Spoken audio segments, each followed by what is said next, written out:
आपको force find करना है।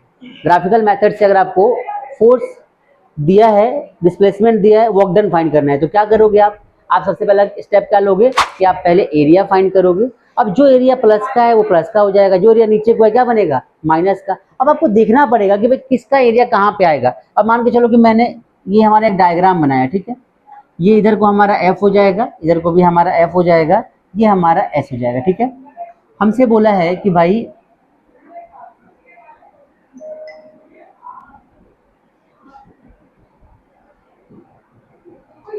बताओ कि एक ऑब्जेक्ट ओ से चलकर ए बी सी डी तक पहुंचा है, बताओ इसने कितना वर्क डन किया। कैसे बताओगे आप इसमें, क्या तरीका है। तो बेटा आपको कुछ नहीं करना, आपको इसका एरिया, आपको इसका और इसका क्या निकालना है, आपको एरिया निकाल देना है। वर्क डन क्या होता है हमारा, वर्क डन होता है कि W1 प्लस में W2।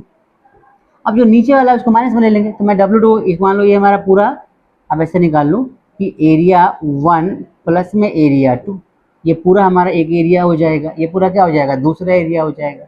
अब डायमेंशन आपको यहाँ पे मान लो गिवन है कि यहाँ से यहाँ तक कितना है 10 है, और यहाँ से यहाँ तक मान लो क्या दे रखा है 20, और ये डायमेंशन जो दे रखा है आपको ये 10 दे रखा है, और यहाँ भी क्या दे रखा है 10 दे रखा है। बात समझ में आ रही सबको।